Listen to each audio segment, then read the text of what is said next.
Kevin, Ali, Hasnain, Assalamu alaikum. Thanks so much for joining me on this episode. Kevin, it's so great to network with you once again. We've met quite a few times whenever I've been in New York, and I've seen firsthand your fantastic work building America's first Islamic radio station, which is an incredible achievement. You've told me your story, and it's actually a very inspirational one into how and why you built it. So just for those who perhaps haven't heard of America's Islamic radio, for those who could benefit but are not aware of it, can you give us a brief rundown of what it is and where they can listen to it? Well, assalamu alaikum everyone. Nouri, always a pleasure. It's been really fun to see you after a really long time. Likewise. America's Islamic Radio is the first Islamic radio station in America.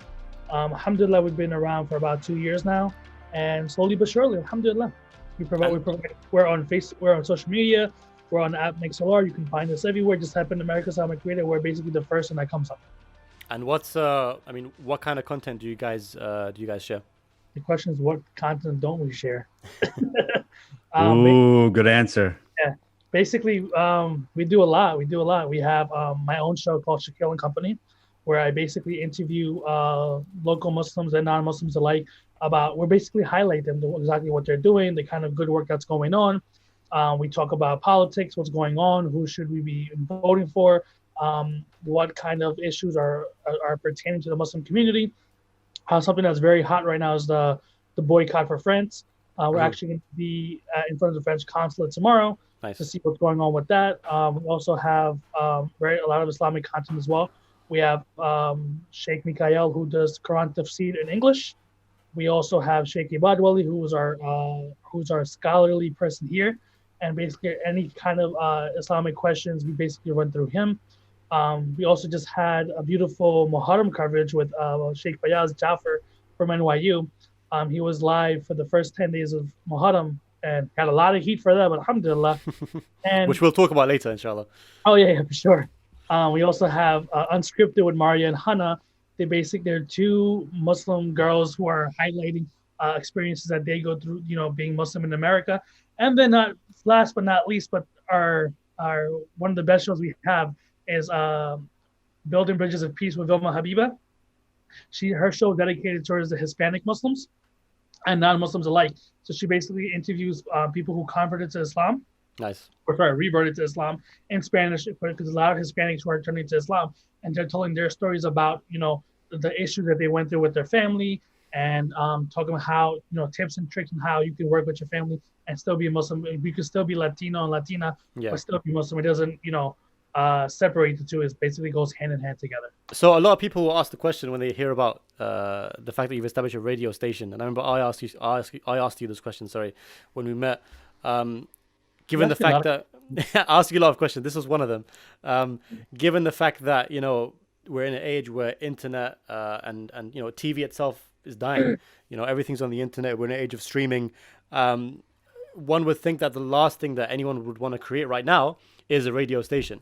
Whenever you think about radio, you think about kind of driving to work and flicking through. I don't know if you guys have FM and AM over in the States, but flicking through the radio station and trying to get to the right number, so you get your channel and you miss it, and it's another channel and you have to go back. No one thinks about opening a radio station right now. So what was the philosophy behind wanting to open a radio station of all things? Well, that's the key component, right? When I looked on Google, when I Googled Islamic content and Islamic channels and whatnot, right, there was a million, so many, right? And I'm like, okay, there's so many Islamic, I think I told you this as well. There's so much Islamic content out there. There's so many YouTube pages. There's so many podcasts, right? But there's not a single radio station. When I think about that, I say, hey, where have we failed? When we're in an age where radio is dying, but yet we still don't even have one. So the reason behind actually having a radio station is because, hey, one, we're the first ones, right? So that's a accomplishment in itself. And two, we're not only on radio, we're also on social media. So you can find us on Facebook, you can find us on Instagram, you can find us on Mixlr, which is a radio streaming app.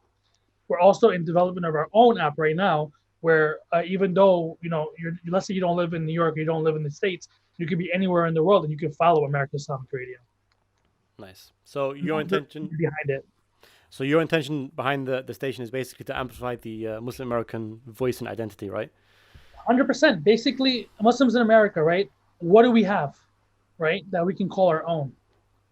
And I think about that all the time. And maybe we have a couple of mosques, we have a couple of centers. What do we really own in America, right? What do American Muslims own here? And this is the first thing that I can say proudly that as a Muslim community, we actually established something that we can say, hey, this came out of America. This is a Muslim thing. Yeah, we have schools. Yeah, we have universities like Zaytuna University and and ICNYU, but those are things that it falls under like the religious going to a center and whatnot, like you going to a church and you're going to a synagogue. But what do American Muslims actually own? That's the question. A very interesting question. And I can say now, American Muslims now own American Islamic Bank. Because hey, I'm the one who came up with the idea. I'm the one who built the car, right? But it's a community effort. It's for everybody to jump in the car, build more seats out, put more gas, change the tires. It's not just me. It's all of us. Taking a quick detour, and we'll get back into the story behind you building it and making it, because I think that not only is the idea very inspiring, but the story behind you wanting to go out and create it was also. I'm not going to tell that story. If you want to find that story, you can check on the Muslim Vibe. A really wonderful guy, actually. I mean, I don't mean to make a clash of interest. I do work at the Muslim Vibe, but we also got a podcast to run here, so we need the best sound bites for this. But just taking a quick detour. I do want to speak about the upcoming election in relation to Muslim American identity. This podcast, we're recording it now on Saturday. It's going to be out inshallah tomorrow. So by the time everyone hears this, it'll be 2 days before the election, or if you're listening to it afterwards, you'll be listening to it after the election. And what's going to happen is anyone's guess, really. But Ali, Hasnain, I'll ask you both, sitting there quietly, wanting to contribute so desperately. What are you guys' thoughts about this election coming up being Muslim Americans? I have my own thoughts on it, and I think it's very scary, scarier than last time, because I feel like it's not just the presidency that's at stake now, or the leadership of the country. It's the country itself almost. So I'll throw it to either of you. Ali, Hasnain, what's your thoughts about the upcoming election? I'll let Ali take this. In the past, it's usually been, okay, which is the lesser of the two evils, right? For a lot of Muslims, because regardless of who you vote for, whichever president has come in for I don't know how many years now, they always end up fighting with someone from the Middle East. Always end up fighting with Muslims for one reason or another. Yeah. And it's always been, okay, who's the lesser of the two evils? That's how it's been looked at. But now, depending on who you ask, you could see. I love the chuckle. The nervousness. I could sense the nervousness in that laugh. He's happy he left. Depending on who you ask, like who's more evil, some people would say there's a landslide saying that the current administration is more evil than any other in the past. But others would say, well, the new, candidate also wants to come in and become a better president, but he's done some things in the past as well that are questionable and not helpful for Muslims, so they're not going to vote for him, but they would rather vote for the current administration. And for me, I think more than anything else, humanity comes first.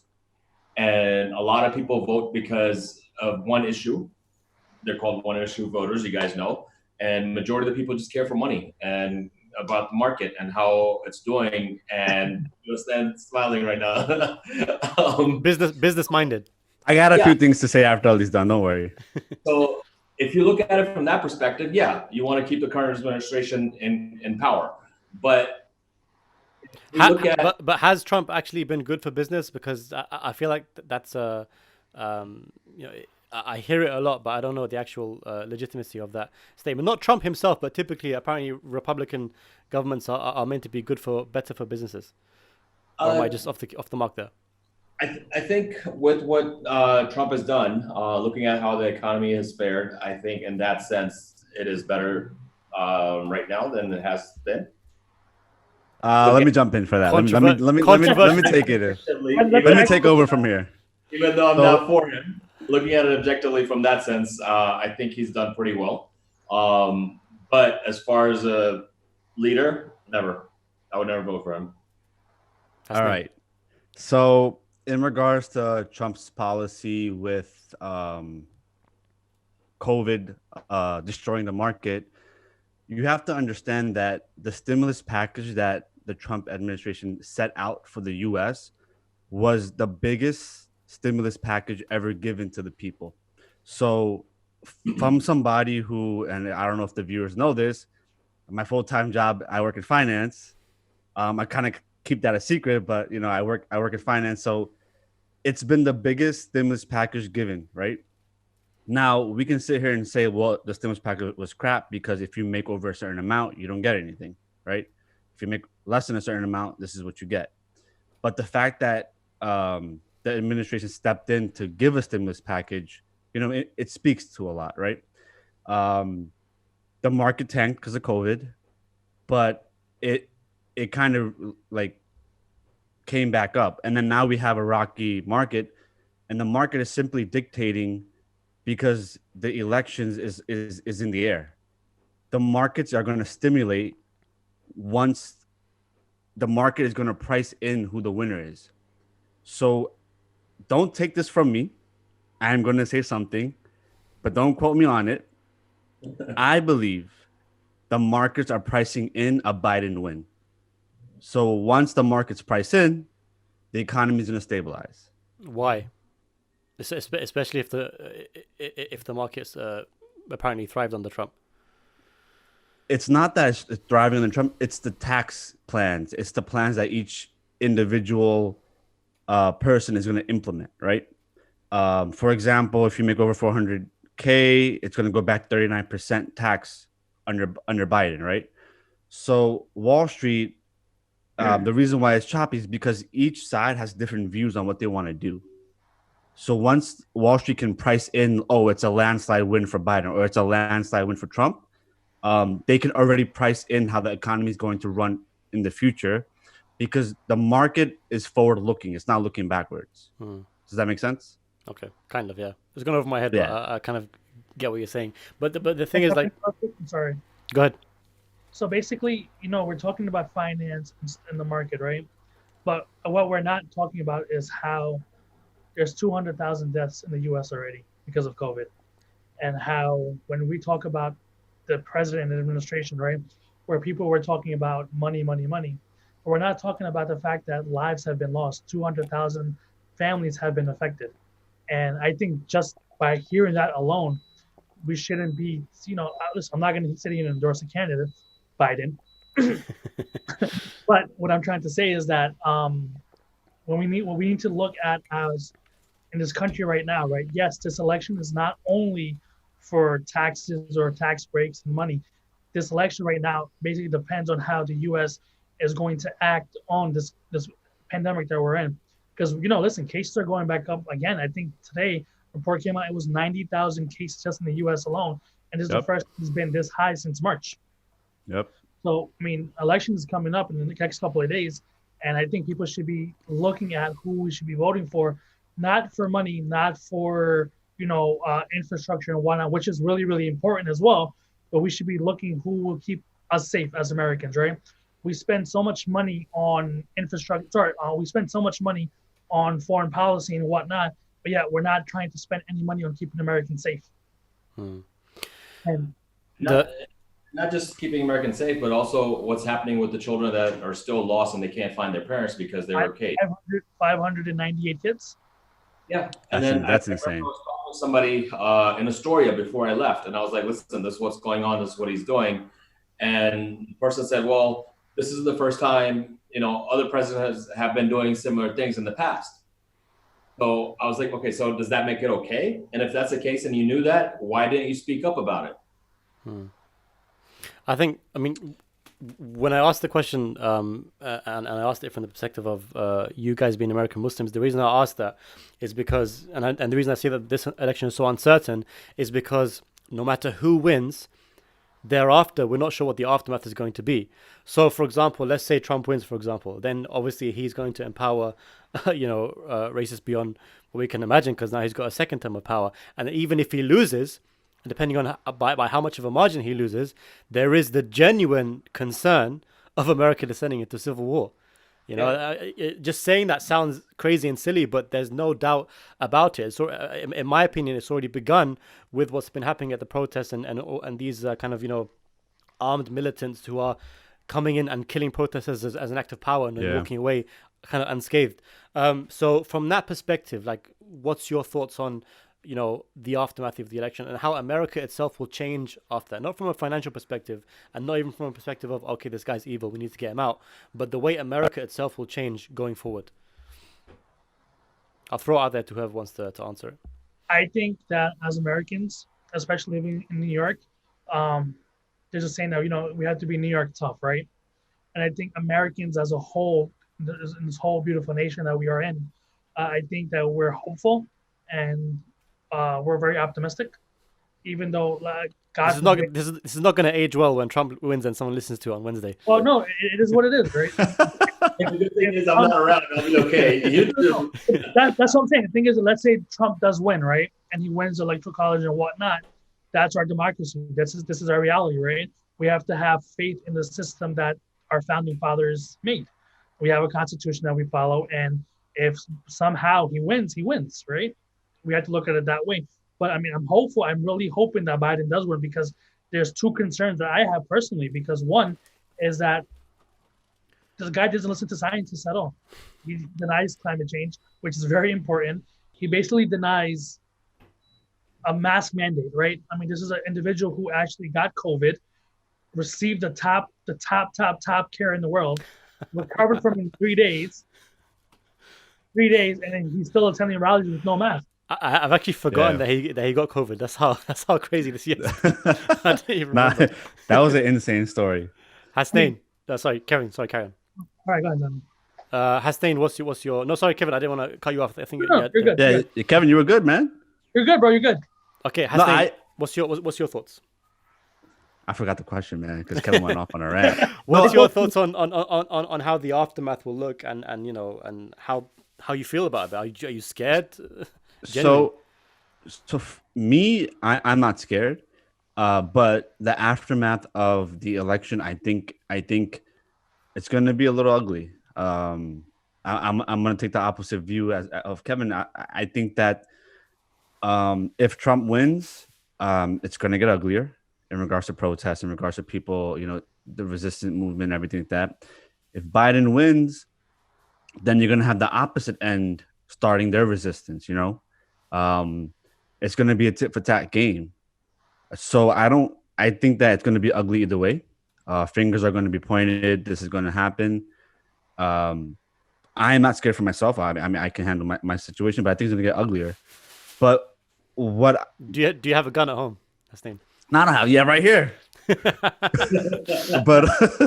But when Kevin was speaking, a really good question came up to me that I wanted to ask you, because the elections here are very important. How does the election here in the U.S. affect you in the UK? Like, are people there also looking at this election as like a game changer, as anything to affect you guys?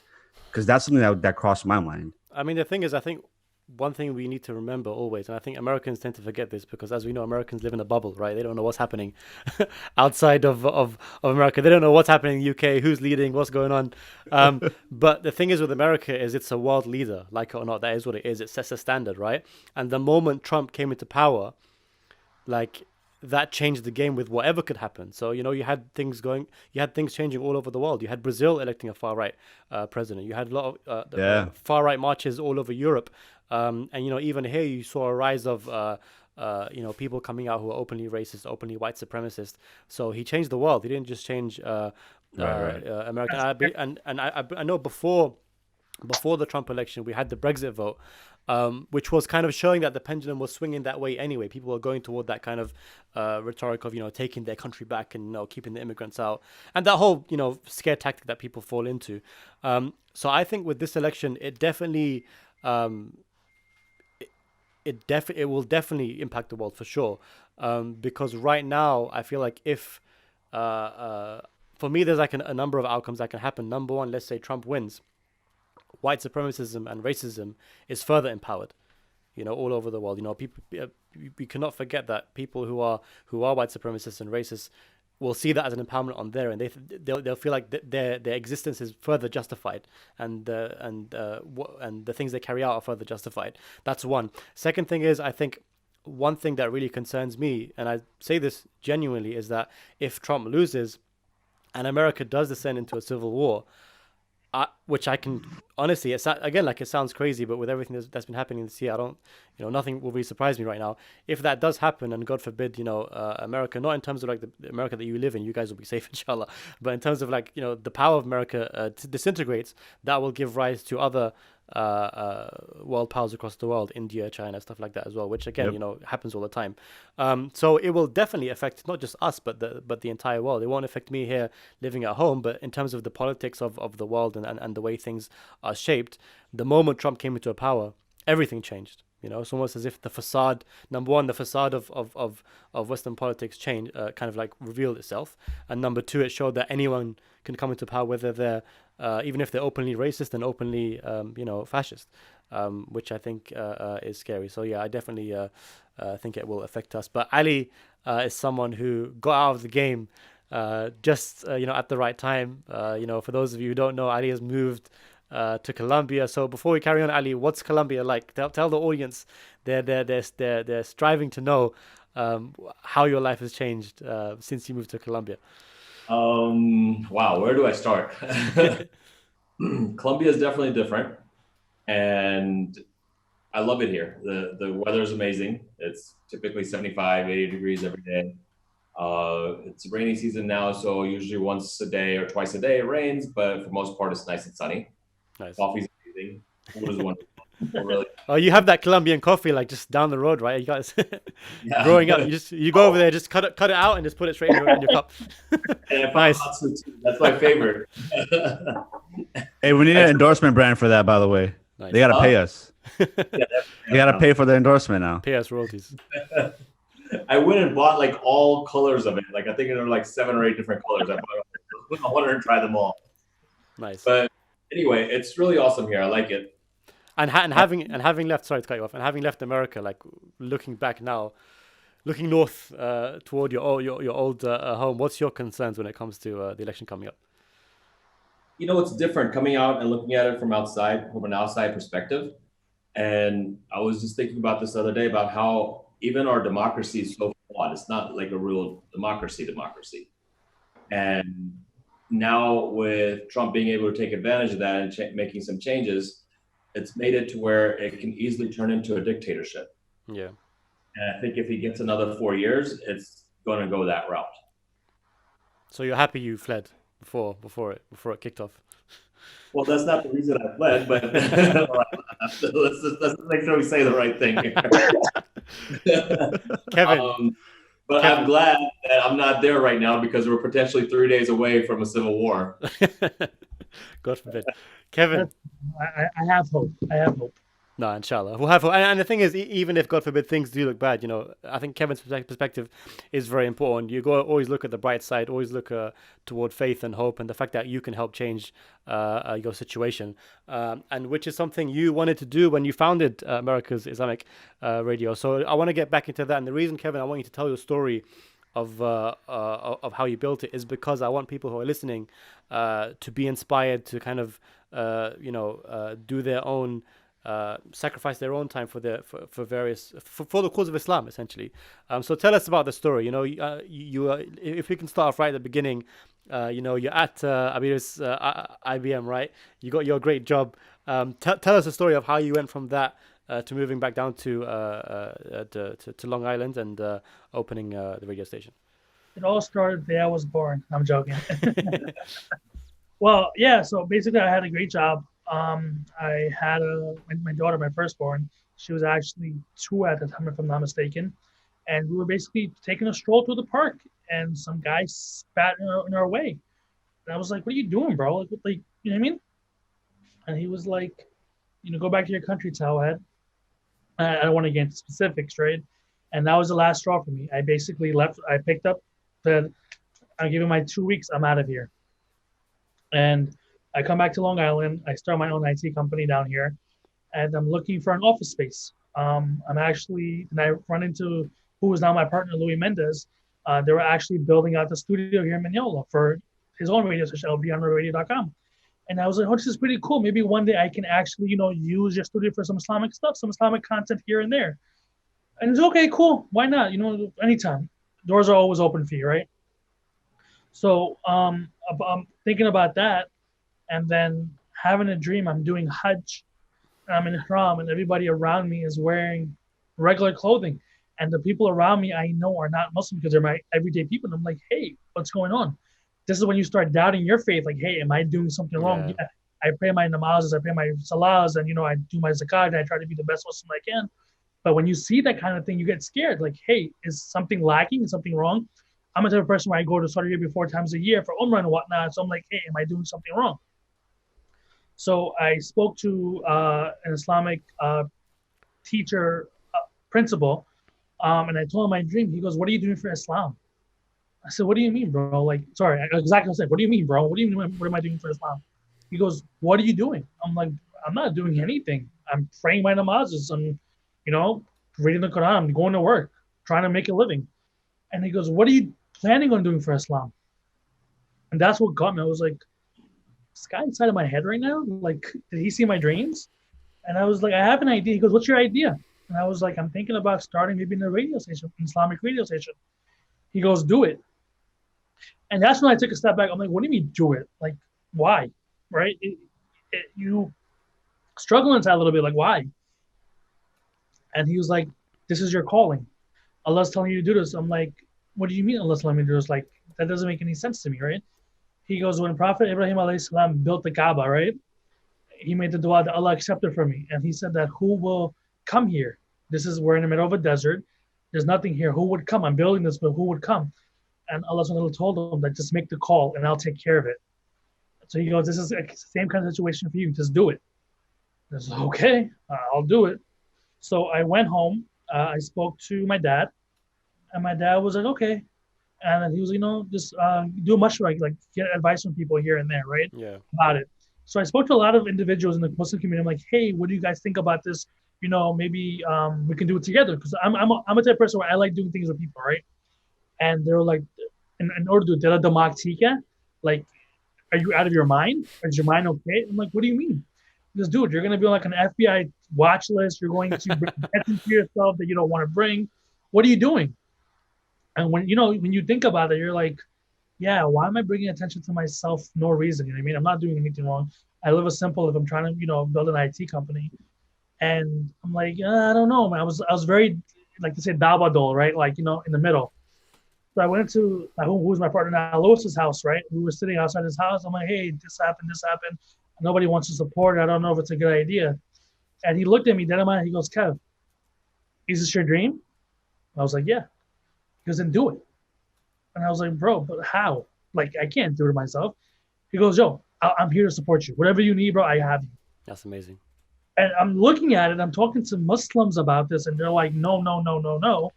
And here is a guy who's a Roman Catholic, and he's like, bro, just do it. I have your support. I support you 100%. And meanwhile, I just met this guy 6-7 months ago. I'm like, this is weird, but like, I'm like, okay, you know what? Yeah, let's do it. So I came up with the name. We're working on it, and then there's another guy named Jorge Guzman, who was in our group as well, and he was like, yeah, whatever you guys need, bro, I'm here to support you 100%. We formed a partnership together. Jorge is in finance as well. He did all the corporation documents and everything. We started American Islamic Radio. Amazing. Very, very inspirational story. And I think, it just kind of goes to show you as well. I remember you were telling me, you told me that story before about what happened to you and your daughter. And, it's just so scary. When, it's scary. Like when you find yourself in that kind of Islamophobic situation, you feel like you are without worth. It's very hard to describe unless you've been inside it. You feel like you're just reduced to nothing, right? It's a very ego shattering thing. But what's so beautiful is that out of that one guy who decided to be racist that day and kind of exert his own insecurities upon you and your daughter, something as beautiful and big as this radio station was born. And I just find that really inspiring. And I think that, it's an important lesson that anyone who's listening right now, who really, who has a dream, who has an idea and wants to manifest it and wants to serve the cause of Islam, they should just go ahead and do it, and Allah will help them all the way, which is something I'm sure even Hasnain and Ali can testify as well. Each of us kind of contributes toward Islam whatever way we can, and I'm sure all of us share that sentiment that whenever we move toward God, we find that God moves toward us. And when we, try to work in the cause of God, our causes always help. One thing that I really like about the radio station as well is that even putting the whole Islamic perspective aside, one thing you do, and one thing which is within your ethos, is to support local businesses. So I remember I think Ali was the first one who introduced me to you, and he said, he got me on the radio station to talk about Who's Hussein, I believe. So one thing that's really inspiring is that you bring people who are around you in your community, both charities and businesses, to essentially give them exposure and essentially bring them business. I know it sounds like a silly question, but what's the philosophy behind that? Because it's not something you need to do. Even I know you've told me that it's very expensive to run. You could charge people slots for advertising, which no one would blame you for. So what's the deal behind that? Why did you decide to do that? It's very simple. When you give, who gives you back? So the thing is that, like I said before, when we started this podcast, right? Sorry for our viewers who are listening, I pointed up, when you give back, Allah's the one who gives to you, right? And the reason why I said it in the beginning of the podcast, why I started this radio station, was that, listen, even though I built this, right, this is all of ours. This is a Muslim radio station. This is for all Muslims. This is for American Muslims. This is for everybody. So if I'm saying that and I don't practice what I preach, I don't open the doors, then I'm just giving you a soundbite. So this is why I do it. And, Allah provides. And alhamdulillah, we've been here for 2 years. We've interviewed many different individuals. And alhamdulillah, I mean, we're still here. And people, I don't know, sorry if I might have mentioned earlier, when, I came up with the idea when I started this radio station, right? People say, oh, you'll be closed after 6 months. You'll be closed after 2 weeks. You'll be closed after a month. Alhamdulillah, 2 years and a half later, we're still here, alhamdulillah, and I'm on the 786 podcast. Thank you. You're on this very lowly podcast compared to you. So don't see it as an achievement. You're blessing us right now by being here. I disagree with that. You made it if you're on this podcast. I very disagree with that too. You made it if you're on this podcast. Congratulations. If you're sharing a platform with Hasnain, you've made it. That's what it is. I'm honored to be on here. You're welcome. Ali, Hasnain, have you guys ever experienced Islamophobia? Ali, I know you've told me your story. Let's start with you. You mentioned your story on the subway train. Somebody bothered Ali. Yeah, which I was surprised as well. I'm surprised they even realized that he looks Muslim. No offense. Sorry. I want to tell a story right now, right? So when we were coming back from the restaurant, we were going from NYU to the restaurant. Remember on the subway, me, you, Hasnain, Ali, and that guy. Oh my god. There was a drunk guy, and I remember Ali gave him the stare down, bro. The guy ran away. Oh my god, that guy. Do you guys remember that guy? He put his hand on my shoulder, and I was like, yeah. What is happening here? Like, I thought he would pick him up and eat him. I saw Ali just staring, like the Terminator, just staring at him as he's walking, making eye contact. Ali, tell us your story. Go on. Well, if you make eye contact, you tend to scare people away because most people don't make eye contact; they run away. Nice, I like that. I don't know about that. Yeah, I was gonna say if you make eye contact with the wrong person, you're asking for a fight. But at least I'll see him coming, right? And then you guys will jump in. Nice. Not when he's drunk. Yeah. So actually, when you mentioned that, I was thinking about a different story, but you brought that up. So should I tell you both? Yeah, please go ahead. I mean, the more Islamophobic stories, the better. I'm sure we got plenty of them to share. So soon after 9/11, I was working for Verizon Wireless a long time ago, and this lady came. You work for Verizon? Yeah. I feel like I learned something new about you on this podcast every single day. Go on, carry on. Wait, as in, what was your job? Were you like in the store selling SIM cards or okay? Were you the model? What's that? Nice. Were you the model? The model? Not for Verizon. Hello, Moto. But I was like 21, 22 years old, something like that. And this lady comes in and she says, she wanted to buy a phone or whatever. I help her as just another customer. And as she's leaving, she says, I'm really curious. And I thought she was going to ask a question about the phone or the plan or something.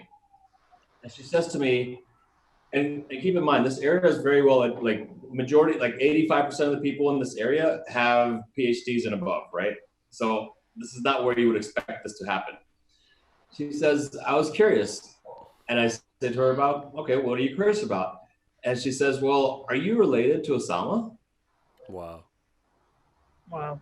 First, I got upset and I wanted to say something, but then I just paused for a second. I was like, no, I'm not, but I was curious as well. And she says, about what? I was like, are you related to Timothy McVeigh? Because you have the same blue eyes. She got so red in the face. She grabbed her stuff and just stormed out. Wow.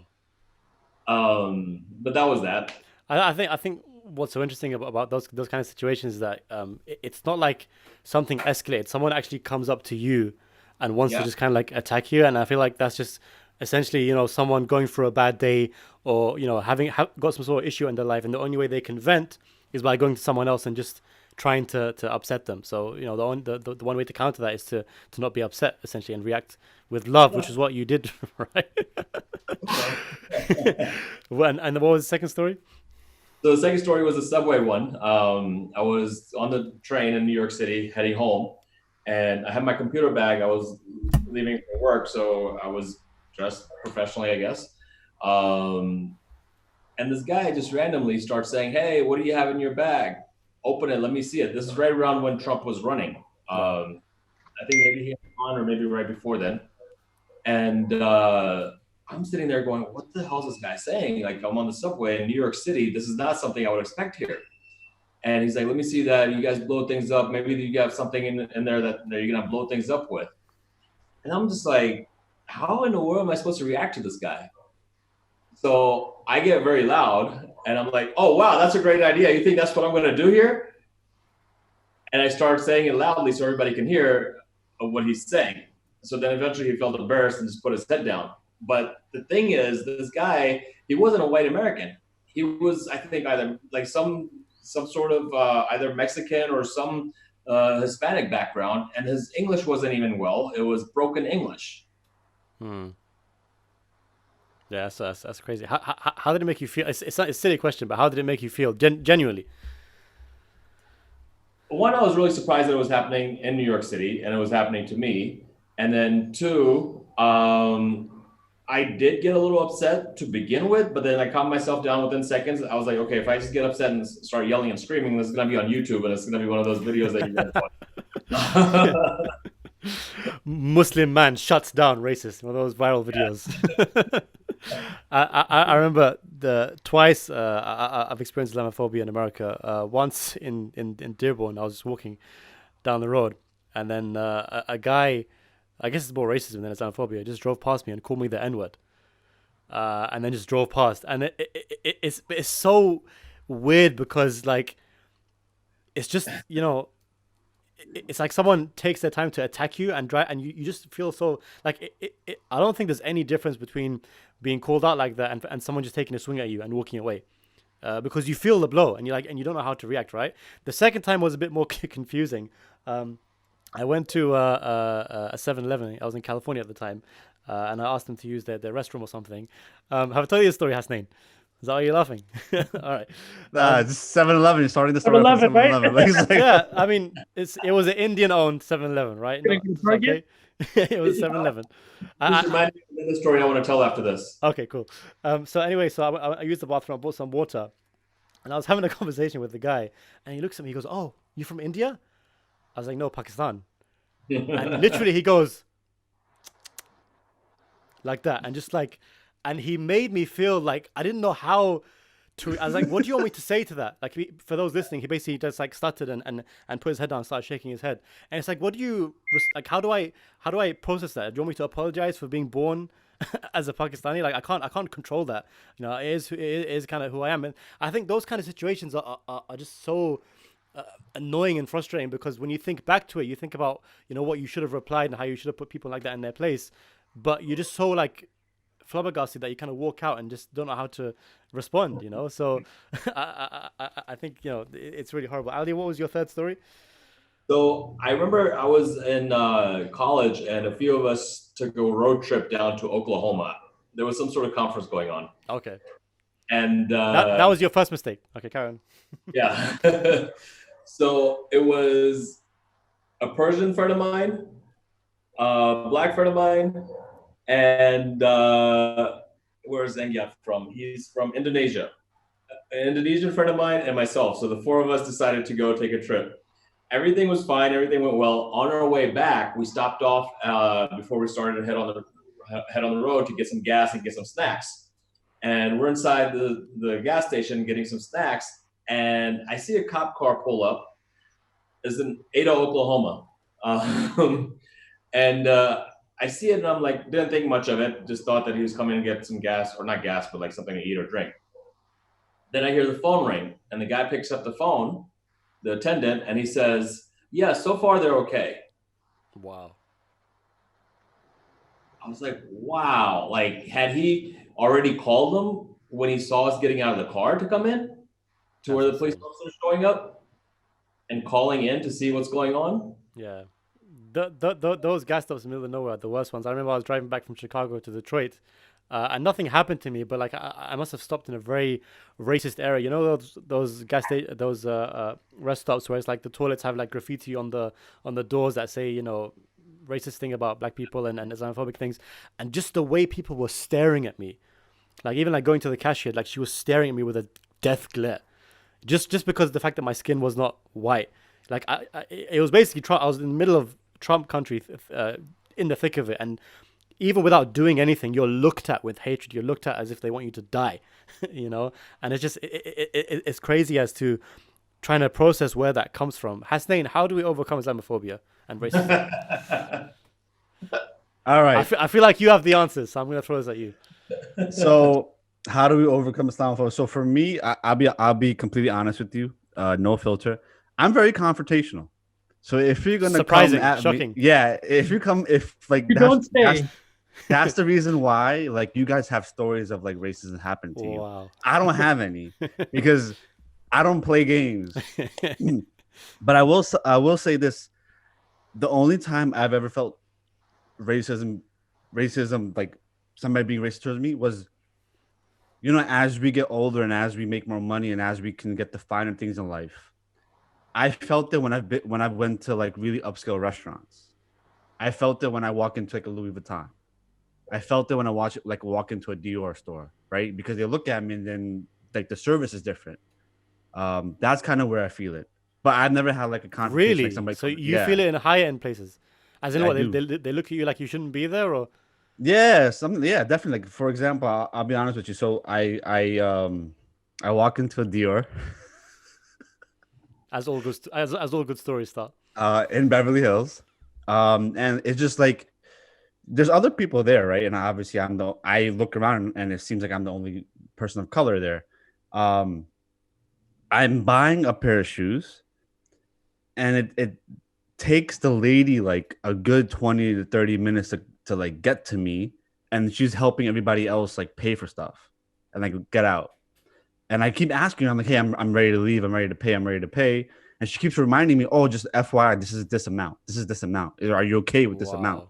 Wow. And so those of you who know me, Ali and you guys, I was just like, yeah, I'm okay with this amount. And a matter of fact, I'll take another pair of shoes with that. So give me both of them.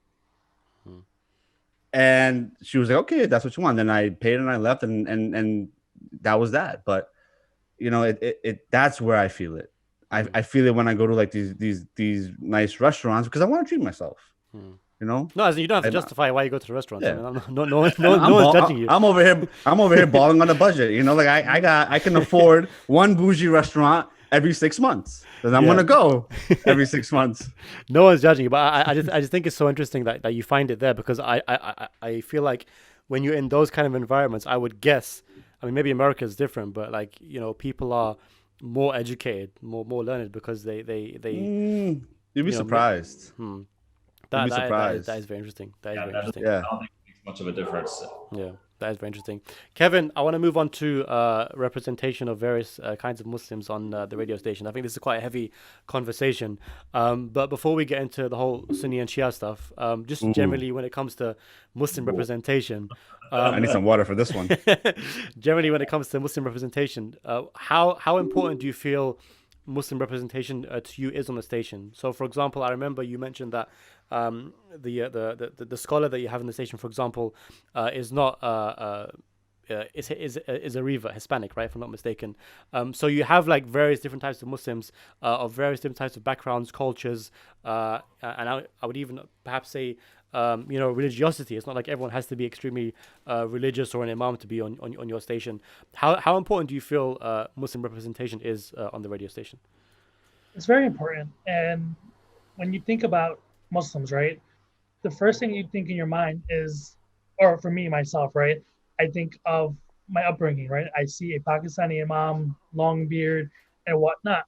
And if you ask somebody else, what does Islam mean to them, right? They'll give you a different perspective. And that's for me. Muslims are not Pakistanis or Arabs and whatnot. We come in all different shapes, colors, and forms, and different races and different ethnicity. That's why I love to have different imams come up here of different backgrounds, because they grew up in their countries, right? Like an example, you'll have a imam from Iraq, right? And you'll have an imam from Pakistan. You'll have an imam from India. You'll have an imam from the U.S. Yes, the study is all the same for all of them, correct? I mean, obviously, Islam doesn't change, but they give it different perspectives on what they grew up with and what they were exposed to. And that's why it's important, because at American Islamic Radio, it's not just Muslims, right? It's American Muslims. It's Muslims all over the world. So when you look at the UK, for an example, right? Muslims in UK practice in a different kind of way opposed to Americans, right? You guys fast about 20 hours, we fast about 14 or 15 hours, right? So our perspective is different. You guys have to speak to Tarawih. We can enjoy our Tarawih. You know what I'm saying? It all depends on where Muslims are, right? So we cater to the American Muslims. Obviously, we have a different kind of upbringing. We have a different kind of vibe. I'm so glad you said that, because the one thing I can safely say about American Muslims in comparison to Muslims here is that I feel like they're so much more comfortable with their American identity. They're so much more American. And I've said this on the podcast before, is that Muslims here, mentally, we're still like back in the East, right? But I think in America, they've kind of assimilated well with their American identity. And like you said, Muslims there almost practice Islam differently because they've kind of collided with that American identity. Do you think that's like a clash? Because when we think about American culture and identity, one may argue that it's everything that's kind of antithetical to Islam, and trying to merge those two together might be seen as an issue. So do you think those two identities mold well, and if so, why? Listen, I think it molds well. I'm an American Muslim, and I'm very proud of it, right? I mean, yeah, I have a beard, but I rock Timbs, right? I mean, so New Yorker of you. But you get what I'm saying, right? I think it molds well. I mean, you don't have to choose, either I'm going to be Muslim or I'm going to be American. You can be both and be both at the same time happily. I'm proud of it. And I'm proud of it. Hasnain, what do you think? I know we had this conversation a few times. Yeah, no, it's I'm a Muslim American, I practice my faith, but just like Kevin said, I'm gonna rock my Jordans and I'm gonna go and do my thing, and I'm gonna go, listen to DMX. I don't know, for me, there's a time to go pray. I'm gonna do my prayers, and I'm gonna give the time that I want to give to my Lord. And then Kevin's gonna hit me up. Let's go have some steaks, and I'm like, all right, let's go enjoy some steaks. Steaks, halal steak is an American Muslim identity, right? Isn't it not? Steak is an American thing, and then you made it halal. So. And then the best part about that is you actually brought it up before Ali left, right? We went out to eat at a halal steakhouse, and this steakhouse used to be a bar. So my man bought a bar, converted it into a halal steakhouse, serving halal food, and he offers like mojitos and stuff, but a halal version. Nice. So that's the best example of it working together. You don't have to choose one or the other. It works both ways. I think a lot of people outside of America, and I'll be honest with you, I don't think this, so don't be offended by me saying this. Well, I consider you an American, to be honest with you, because you're here all the damn time. Yeah. To be fair, a lot of people here do as well, because I'm trying to run away from people here and a community here. So I think I find a safe haven in America. But I think So Ali runs away and has. Ali's running away to Colombia, and I'm trying to run away to America. But the thing is, like a lot of people here, like their perception of American Muslims is it ranges from people who are ignorant to people who are not very religious and have lost touch with themselves and their religiosity, and people who are also just they're too caught up in American culture and American society, and like they're too proud of being part of an institution, the American institution, that in their eyes is one that disrupts the world, that invades Muslim countries, that drops bombs on Muslim kids, that really works toward against Islam, and they see that as a clash. How would you respond to that perspective? Well, I mean, I like how you. Sorry, can I jump in right now? Sorry, bro. So you're in Colombia now, man. Yeah, you wait till last. The three of us are gonna come first. Well, no, I mean, look at it right now. I mean, the whole the Islamophobia in France right now, right? We're having a protest tomorrow in front of the French embassy. You know what I'm saying? I mean, it's not that we're proud of what America is doing, but that's the thing about being an American. We can actually stand up. We can actually go out and protest without the fear of being killed. You're in that privileged position that you can use for the good of Israel. And the thing is that as an American Muslim, you'll be damn sure correct that I'll be out there protesting and showing that, hey, if there's any injustices happening around the world or even at home here, that we actually come out and we actually we're not just like, okay, it happens, whatever, we'll continue living our lives. We actually try to make a difference, and by doing that, that's why I tell Muslim Americans to get involved in the political process, to get to know their elected officials, or we can call our elected officials to complain about what's happening to try and make changes. If people around the world are looking at as American Muslim like, oh, they're not saying anything, there's many organizations that have been established for this reason. And we're not just letting it slide. We're actually, speaking up about it. Ali, what was your opinion? So if someone is saying, "Oh, look at these guys; they're in America," or America's like anti-Islam, and America hates Islam, or Islam hates America, which is it? No, bit of both, to be fair. But if someone's saying that these Americans, they don't care about their religion, they're more American than anything else, well, why don't you take a look at your own country, right? So is your country doing all the things that are Islamically supposed to be done? Is there not corruption in your country? Is there not rape, and is there but the thing is, Ali, their point is that American politics and American people in government have a lot of blood on their hands. They're responsible for destabilizing Middle East. No, but as do a lot of other countries, because they may not necessarily be going and attacking other countries, but they're still hurting the people within. Like, is Pakistan clear of that? Is India clear of that? Or any of the other Middle Eastern countries clear of that? Is Great Britain clear of that? Yeah. That in Great Britain and say these things about Americans? Get out of here, man.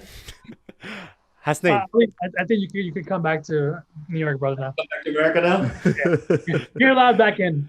I feel like there's stars and stripes just floating behind you, and like an American flag waving slowly. Hasnain, what's your opinion? Don't talk about my country like that. I feel that we are in a position here where Muslims in other countries that don't have much to do look at us to be like the saviors kind of thing, if that makes sense, right? Where like Kevin mentioned how like he's gonna be at a protest tomorrow, for this ban on France, right? Oh, Stan, we're going to be at a protest tomorrow. You see how my schedule works? Is no, but yeah, fine, we'll go. So for me, it's just like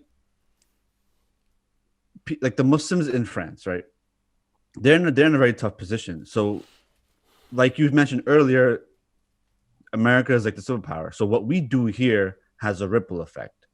So if we can help them here by doing a simple protest to voice their concern there, I think it goes a long way. So I think we have an Islamic responsibility, to be honest with you.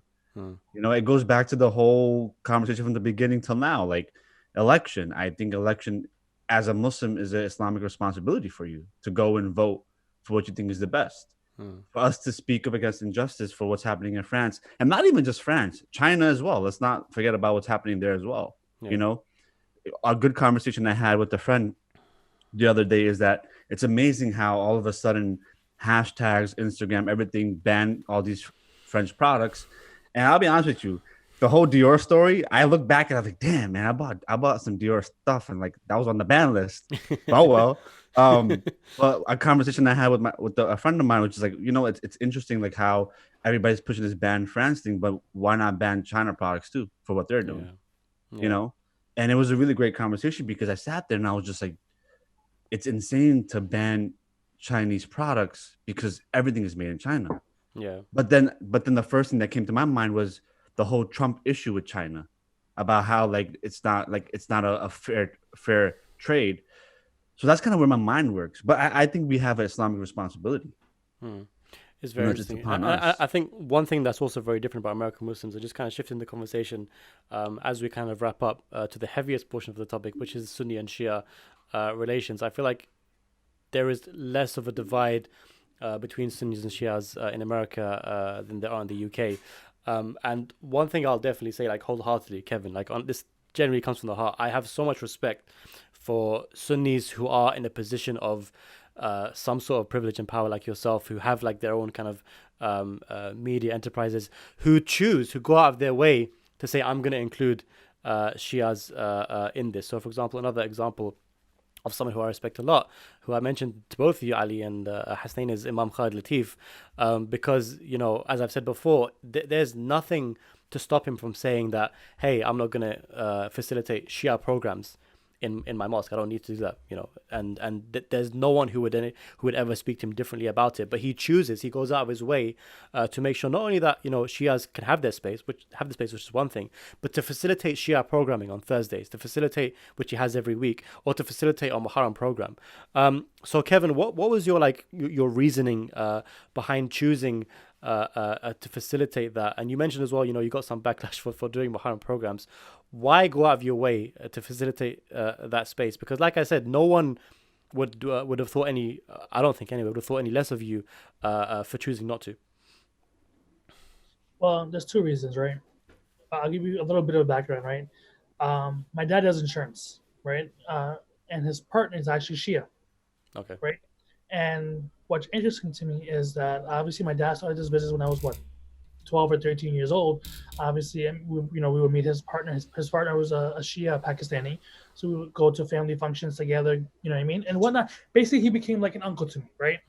And it wasn't until maybe I was like 18 or 19 years old where I was like, hold on, they're not the same as us. They're Shias, right? But then I realized I'm like, it doesn't make any difference. And the way I realized was when I went to one of their events at a school, right? And they were like, hitting themselves. And then I was like, okay, do I hit myself too, right? And because you're exposed to Islam in different ways, right? Okay, and then when I went to college and I seen like I was at an MSA, like I went to an MSA meeting, and they were like, oh, are you Sunni or you Shia? I'm like, what difference does that make? Oh, they practice Islam differently. I said, okay, what's different about it? Oh, they believe that Ali radiallahu anhu who's supposed to be the Khalifa and not Abu Bakr Siddiq. I said, okay, but that doesn't make you Muslim.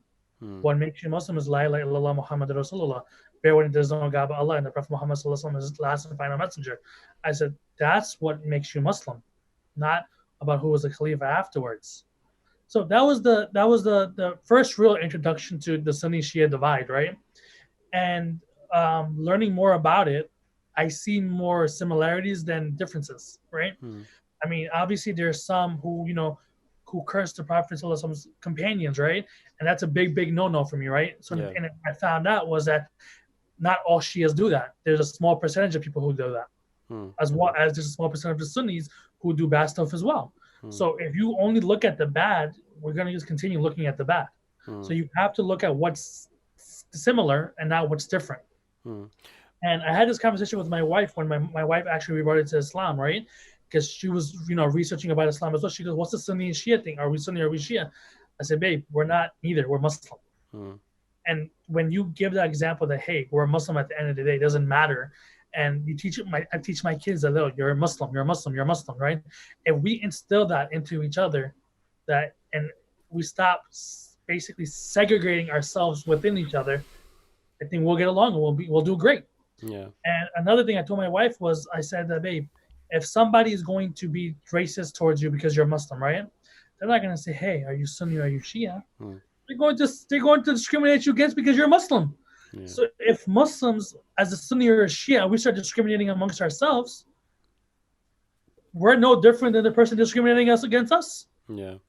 And I think, I mean, like I said before, like I really, like, genuinely, all jokes aside, I really rate you for having that perspective and choosing to include Shias. But I feel like the reason I say it's such a heavy topic, because you mentioned, I'm so glad you did, that, there's a select circle of Shias that, for example, curse Sahaba or people that you revere. Now, that aside, whether you like it or not, in Shia creed, there are certain companions that you hold to a high esteem that Shias do not hold to the same esteem. So based on that, and even for like the opposite perspective, there's certain beliefs in the Sunni creed, who perhaps raise individuals that Shias don't like at the same time. So like, how do you reconcile that? Because it's such a touchy subject. There's a lot of emotions involved in that, whether you like it or not. We can't ignore it. Can I tell you something? Yeah, go ahead. If we talk about that, right, and we talk about, I hold this person above this person above this person, right? At the end of the day, who do we hold to the utmost standard?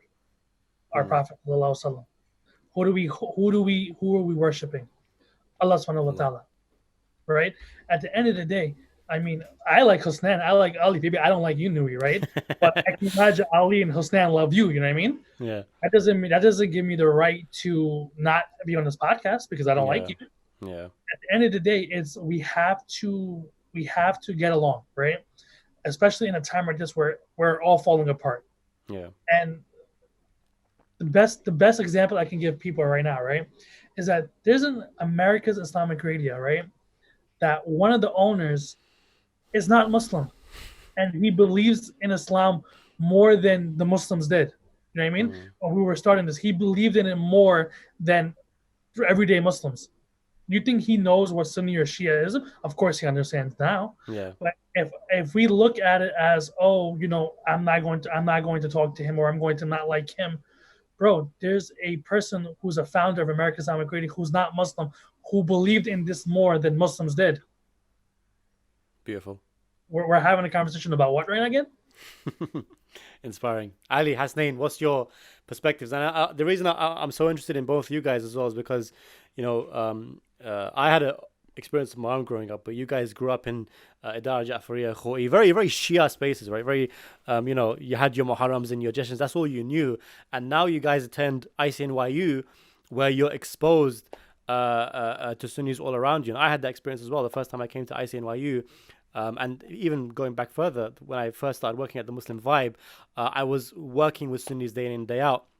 So what's it like for you to be in those shared spaces, and what do you think the relationship should be between Sunnis and Shias?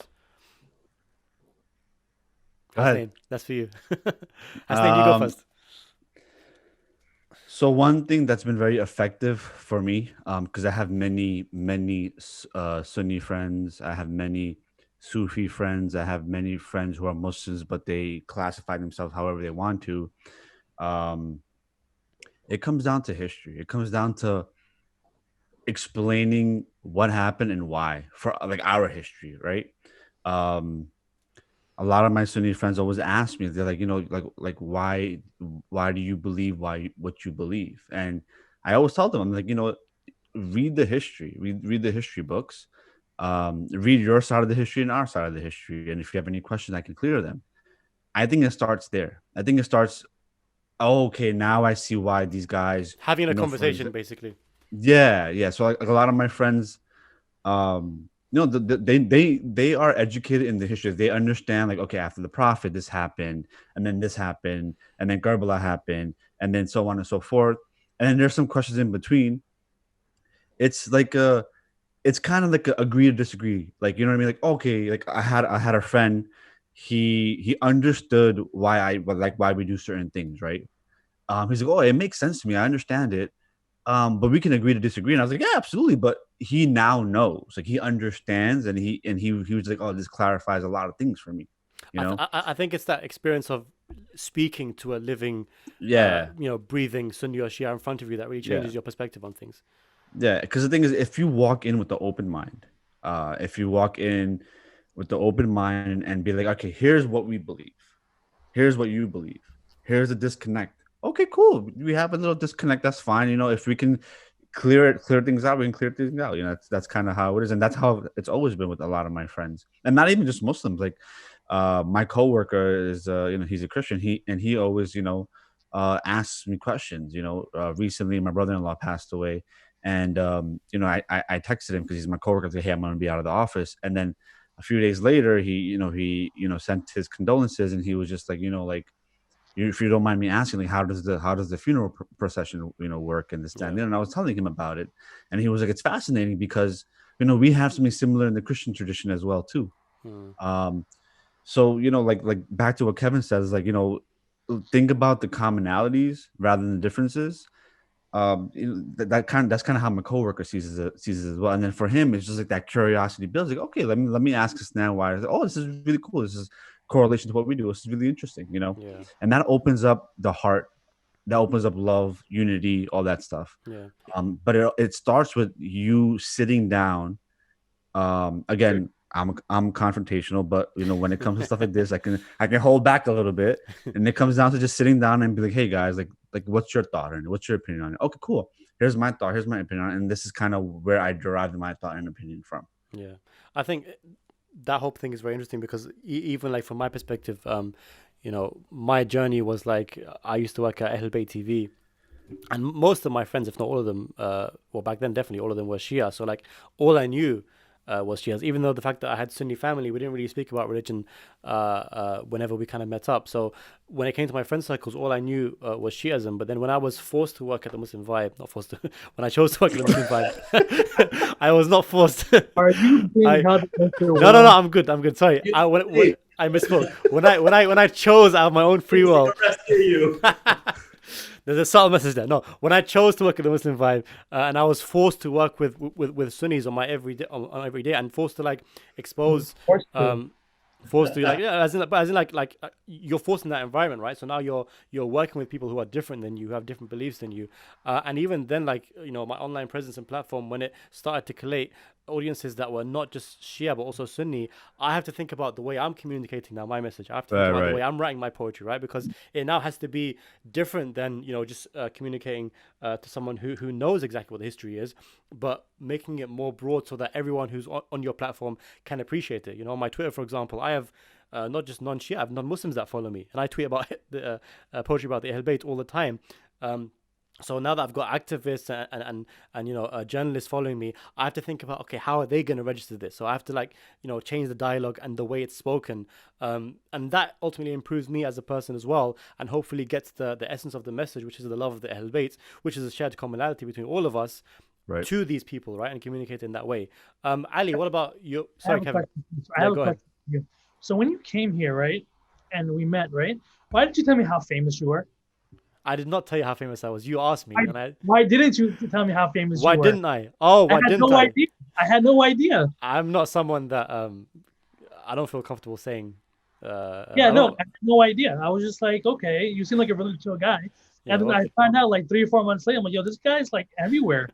No, I try to fear God a bit. What can I say? I'm a very humble person. I'm the most humble person there is. That is true. That is true. Podcast booth right now. He is super humble. I'm not even gonna. Thanks, that's true. Appreciate it. Unlike me, I'm famous. I'll say it right now. Ali, winding off the conversation. Tell us about your perspective. And again, like I said, you grew up in a very Idara Ja'fariya. That's like full on. Shia to the bone kind of community, right? And then now you go to ICNYU, where you got Sheikh Fayaz on Thursdays and Sheikh Suhaib Webb on was it Tuesdays or whatever. So you're surrounded by people who are Muslim but different to you. So how does that impact you? Well, it's not really too different for me because growing up, and you guys, I've mentioned this a number of times, part of my family is Sunni and part of my family is Shia. Wait, you've never mentioned this on this podcast. Another thing we learned, man. Another thing we Ali, learned. every episode we learn something new about you. So I had no idea. I knew that. You never knew that. Yeah, So basically, Kevin, every episode we learn something new about Ali, and we just kind of like. So now he worked at Verizon. He has Sunni family. He was born in Pakistan, and what was the other one? He used to write poetry. That's the 4 that I picked up on. So okay, sorry, carry on. Go ahead. So I was accustomed to it growing up. I knew. As a matter of fact, growing up when I was going to the mosque, I was being sent to a Sunni mosque. So I learned how to pray Sunni way before I learned how to pray Shia way. Oh wow. But then as I grew up, I started understanding what's what. For me, going Shia route was better for me. But it's nothing really different for me to go to NYU. It is a little bit of an adjustment because I went to Dar Jafia, which is all Shia all the time. That's all it was. So going into a space like NYU, it's different, it's open, it's a lot of different types of people. In the beginning, it was a little bit of an adjustment period, but it's normal now, I guess. Nice. Kevin, as a final question, before we say goodbye to you, and before we get into that final question, sorry, where can people find America's Islamic radio station if they want to listen to it? Where can they find it? You can find America's Islamic Radio on Facebook. You can find us on Instagram at America's Islamic Radio. And you can go to our website, americasislamicradio.com, or on the app MixLR, type in Americas with an S, and we'll probably be the first one that pops up, America's Islamic Radio. And can people get involved? And in what capacity can they get involved if they want to? Absolutely. If you have any kind of talent and you want to commit and devote your time, volunteer, you have any kind of skill set that you could bring to the table, you can reach out to me directly. My email is kevin@americasislamicradio.com, or you can give me a call. My number is 917-690-4067. Nice. That's my personal cell phone number. Damn, he's about to get all the spams. All the spams. All right, and as a final question, guys, elections on Tuesday. Who are you voting for? That's the real question. I know it's a very offensive question to Americans. I gotta go, man. All right, guys. No, it rhymes with hiding. Nice. Kevin, appreciate you. Thank you so much for coming on, and inshallah we'll get you on again soon. I'm honored to be on here, honestly. Thank you guys so much for having me. Take care, guys. Assalamu alaikum. See you soon, Kevin.